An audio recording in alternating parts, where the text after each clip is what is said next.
हूरों से लेकर गोधरा तक आ रही ये 10 विवादित फिल्में, बड़े पर्दे से आया बवाल फिर बढ़ाएगा तापमान।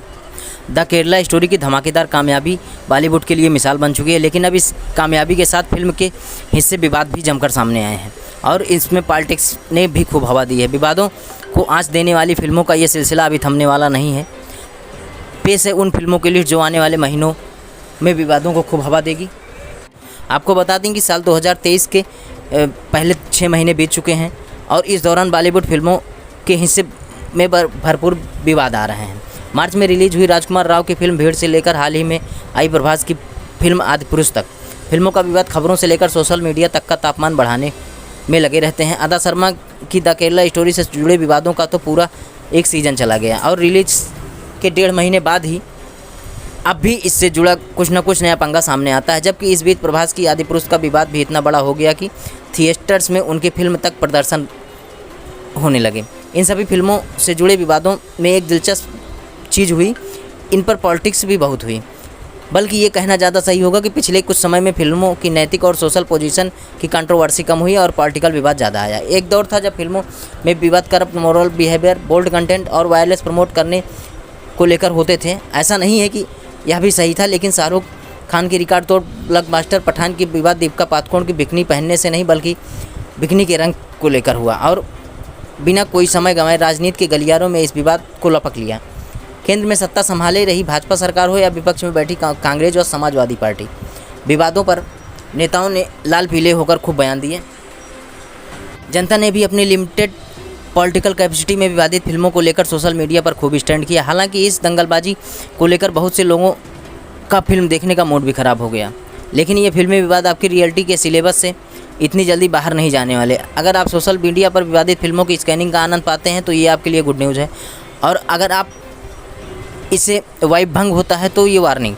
अगले कुछ महीनों में बॉलीवुड की तरफ से ऐसे ही प्रोजेक्ट आ रहे हैं जो विवादों के अखाड़े में तगड़ी प्रतिस्पर्धा करवाने में पूरा दमखम रखते हैं। आइए हम उन्हीं फिल्मों के बारे में बात करते हैं। अगर हम पहली फिल्म की बात करें तो वो है सनी देओल की गदर 2। पिछले एक दशक से उतने कामयाब नहीं हुए सनी देओल जितने उनके दौर के कई एक्टर्स अभी भी हैं, लेकिन गदर 2 को सनी के लिए करियर बदल देने वाला फिल्म माना जा रहा है। 2001 में रिलीज़ हुई गदर आज भी इंडिया की सबसे कामयाब फिल्मों में से एक है। इसके बॉक्स ऑफिस रिकॉर्ड को इन 22 सालों में भी बहुत कम ही फिल्में छू सकी हैं। ऐसे में गदर 2 का इंतजार जनता को बहुत बेसब्री से है, लेकिन इस फिल्मों के हिस्से में विवाद शूट समय से ही शुरू हो गया है। विवाद पंचकुला के गुरुद्वारा श्री कोहनी साहिब की फिल्म की शूटिंग से शुरू हुआ, लेकिन गुरुद्वारे की मैनेजमेंट कमेटी ने आरोप लगाया कि मेकर्स ने उनकी एक बैसाखी सीक्वेंस को शूट के लिए इजाज़त मांगी, लेकिन गुरुद्वारे के अंदर एक्टर्स कुछ ऐसा अनुचित करते दिखे। मेकर्स ने कहा कि एक्टर्स को गुरुद्वारे में किस और हक करते देखा गया और इसकी उनकी भावनाओं को ठेस पहुंची है। गदर 2 का अभी टीजर आया ही है। इसे देखने के बाद लोगों को अंदेशा है कि ये पाकिस्तान में सेट कहानी दिखाने के एवज में एक धर्म विशेष पर टिप्पणी कर सकती है। हालांकि ऐसा कुछ है या नहीं, या तो फिल्म आने के बाद ही पता चलेगा, लेकिन सनी देओल खुद भी भाजपा के सांसद हैं और ऐसे में गदर 2 से जुड़ा कोई भी विवाद राजनीति के गलियारों से ज़्यादा दूर नहीं। अगली फिल्म की हम बात करते हैं तो वो है 72 हूरें।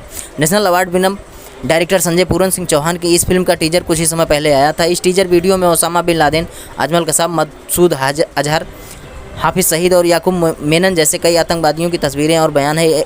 इसे देखने के बाद सोशल मीडिया पर कई लोगों ने आरोप लगाए हैं कि यह एक प्रोपेगेंडा फिल्म है। आरोपों में यह भी कहा गया है कि इसकी कहानी सांप्रदायिक टेंशन को बढ़ा सकती है। फिल्म की रिलीज डेट 7 जुलाई है और मेकर्स ने इसे 10 फिल्मों में रिलीज करने की बात कही है। अगली फिल्म की बात करें तो वह है इमरजेंसी। कंगना रनौत इमरजेंसी में न सिर्फ लीड रोल में है बल्कि इस फिल्म की डायरेक्टर भी है। नवंबर में रिलीज होने वाली फिल्म टीजर हाल ही में आया है। फिल्म के टीजर में एक सवाल है पीएम या तानाशाह। पूर्व प्रधानमंत्री इंदिरा गांधी के जीवन से जुड़ी कहानी दिखाई। इस फिल्म को लेकर भी काफ़ी सवाल उठ रहे हैं। देश में लगा आपातकाल एक ऐसा पन्ना है जो हमेशा विवादों में रहा। 24 नवंबर को फिल्म थिएटर्स में रिलीज होगी। इसके पहले ये फिल्म पर विवाद उठना तय नज़र आ रहा है। वहीं हम अगली फिल्म की बात करें तो अगली फिल्म है बॉलीवुड स्टार अक्षय कुमार की ओ माई गॉड 2। OMG अक्षय कुमार की एक जोरदार सटायर थी। इसकी कामयाबी के बाद मेकर्स ने फिल्म का सीक्वल बनाने का फैसला किया। पहले फिल्म में अक्षय को भगवान श्री कृष्ण का रोल किया था। OMG की 2 के पोस्टर में वे भगवान शिव के गेटअप में नजर आए। 2021 में जब उन्होंने फिल्म के पोस्टर शेयर किए तब सोशल मीडिया पर जनता ने इसे इन पोस्टरों की आलोचना करना शुरू कर दी। लोगों ने यहाँ तक आरोप लगाए कि अक्षय का भगवान शिव का बनना उनकी धार्मिक भावनाओं को आहत करने वाला है। फिल्म के सेट से सामने आई कई तस्वीरों में अक्षय भगवान शिव के गेटअप में नजर आए थे। 2022 में आई अक्षय की फिल्म सम्राट पृथ्वीराज का बहुत तगड़ा विरोध हुआ था। ऐसे में OMG2 का उनका ये अवतार विवाद करवाने की पूरी क्षमता रखता है। ये फिल्म 11 अगस्त को थिएटर्स में रिलीज होगी। अगली फिल्म की बात करें तो वो है film Bastar. The Kerala story के मेकर्स ने 26 जून को अपनी अगली फिल्म का हाल ही में अनाउंसमेंट किया है, जिसका टाइटल है बस्तर।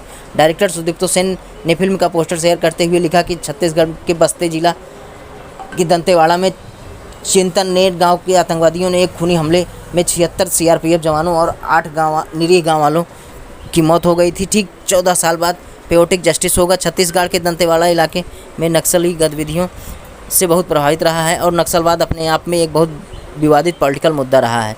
द केरला स्टोरी के मेकर्स का इस कहानी में हाथ डालना ही विवादों को न्योता देना है। इसी क्रम में अगर हम बात करें छठी फिल्म की तो वो है टीपू। प्रधानमंत्री नरेंद्र मोदी की बायोपिक बनाने वाले प्रोड्यूसर संदीप शर्मा ने अपनी फिल्म टीपू का पोस्टर शेयर किया और विवाद शुरू हो गया। ये फिल्म मैसूर के शासक रहे टीपू सुल्तान को बेस्ट बताई जा रही है। ये फिल्म के पोस्टर में टीपू सुल्तान के चेहरे पर स्याही सी फेंकी हुई नज़र आ रही है और साथ में टैगलाइन थी, एक कट्टर सुल्तान की कहानी। इस पोस्टर को देखकर कई लोगों ने आरोप लगाया कि यह फिल्म एक विशेष समुदाय को टारगेट करने के लिए बनाई जा रही है। टीपू के डायरेक्टर पवन शर्मा ने विवादों के लिए एक इंटरव्यू में कहा कि टीपू सुल्तान के बारे में जो कुछ पढ़ाया गया है वो गलत जानकारी है। उन्होंने टीपू सुल्तान को अपने दौर का हिटलर भी कहा।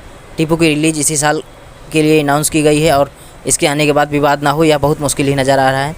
उसी क्रम में अगर हम अगली फिल्म का बात करें तो वो है गुजरात के गोथरा घाट पर बनी गोथरा फिल्म। मई के अंत में डायरेक्टर MK सिवाक की फिल्म गोथरा का टीजर आया। 2002 में गोथरा रेलवे स्टेशन पर साबरमती एक्सप्रेस में S6 कोच में आग लगने की घटना और इसके बाद हुए दंगे आज भी राजनीति के विवादी मुद्दों में एक हैं।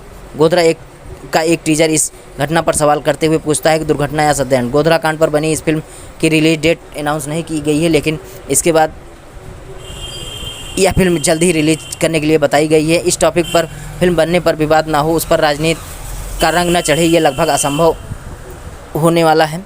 अगली फिल्म की हम बात करें तो वो है the vaccine war. The Kashmir files के मेकर्स ने अगली फिल्म कोविड काल के दौरान महामारी की वैक्सीन खोजने की रेस पर है।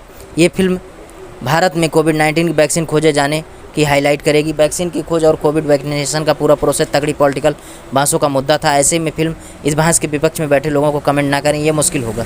डायरेक्टर विवेक अग्निहोत्री वैसे भी अपनी पिछली फिल्मों में कुछ बोल्ड कमेंट करते नजर आए जिन पर काफ़ी विवाद होता रहा है, वो चाहे द ताशकंद फाइल्स हो या फिर द कश्मीर फाइल्स। इसी क्रम में अगर हम बात करें अगली फिल्म की तो वो है द निखिल सिद्धार्थ वीर सावरकर की। विनायक दामोदर सावरकर यानी वीर सावरकर भारत के इतिहास और राजनीति की सबसे चर्चित और विवादित हस्तियों में से एक हैं। केंद्र में शासन कर रही बीजेपी उन्हें अपना आदर्श मानती है, जबकि एक राजनीतिक धड़ा उनकी विचारधारा में विरोध भी रहता है। तेलुगु इंडस्ट्री के स्टार निखिल सिद्धार्थ उस इंडिया हाउस की कहानी पर बेस्ट है जिसे सावरकर ने लंदन में रहते हुए एक नवा तेवर दिया था। वो हथियारों के जरिए क्रांति लाने में विश्वास करते थे।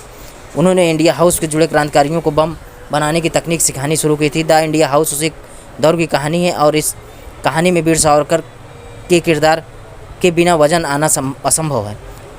सावरकर का नाम जुड़ते ही फिल्म के विवादों में आना तय हो गया है। ये फिल्म 12 अगस्त 2023 को थिएटर्स में आएगी। आपको बता दें कि देश में 2024 के मध्य में लोकसभा चुनाव होने हैं। ऊपर हमने जिन फिल्मों की बात की उनमें अधिकतर की रिलीज अप्रैल 2024 तक के लिए अनाउंस है। उनकी रिलीज डेट भी अनाउंस नहीं हुई है।